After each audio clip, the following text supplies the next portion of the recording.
Գերմանիայի Բունդեսթագի բյուջետային հանձնաժողովը հավանություն է տվել ռազմական տեխնիկայի վրա ավելի քան 50 միլիարդ եվրոյի ծախսերին։ Գերմանիայի պաշտպանության նախարարությունը նշել է, որ սա երբևէ հատկացված ամենախոշոր միանավակ ֆինանսավորումն է, որը նախատեսված է զինված ուժերի տեխնիկական արդիականացման և նոր զինատեսակների ձեռքբերման համար։ Առավել մեծ միջոցներ են ուղղվելու համազգեստի և պաշտպանիչ սարքավորումների ձեռքբերմանը, քանի որ Բունդեսվերը ծրագրում է գործող զինվորների թիվը 184,000-ից հասցնել առնվազն 450,000-ի։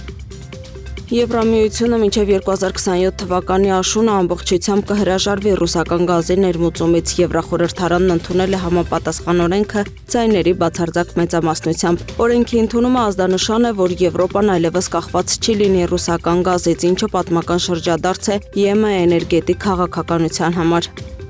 Վրաստանի խորհրդարանը երրորդ և վերջնական ընթերցմամբ ընդունել է կոռուպցիայի դեմ պայքարի բյուրոն լուծարելու վերաբերյալ օրենք։ Բյուրոն ստեղծվել է 2022 թվականի վերջին, նման մարմնի ձևավորումը Եվրամիության առաջարկություններից մեկն էր ԵՄ անդամության թեկնածուի կարգավիճակ ստանալու համար։ Օրենքի օգտին քվեարկել է խորհրդարանի 77 անդամ։ Նախագահի ստորագրելուց հետո կոռուպցիայի դեմ պայքարի բյուրոն իր գործունեությունը կդադարեցնի 2026 թվականի մարտի 2-ին բյուրոյի գործառույթները կփոխանցվեն պետական աուդիտի ծառայությանը։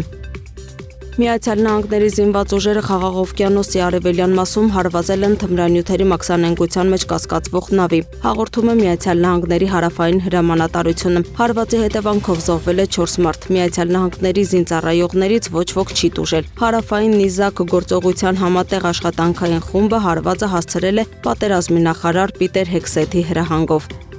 Միացյալ Նահանգների նախագահ Դոնալդ Թրամփը կարող է պատմության մեջ մտնել որպես Միացյալ Նահանգների ամենախաղաղասեր նախագահ, եթե դադարեցնի Ուկրաինայում հակամարտությունը։ Այս մասին հայտարարել է Բելարուսի նախագահ Ալեքսանդր Լուկաշենկոն ամերիկյան Newsmax TV հեռուստաալիքին տված հարցազրույցում։ Նրա խոսքով կարևոր չէ Թրամփը կանգնեցրել է 7 թե 8 պատերազմ կամ հակամարտություն, բայց նա կենտրոնացած է դրա վրա և որոշ առումներով հաջողության է հասնում։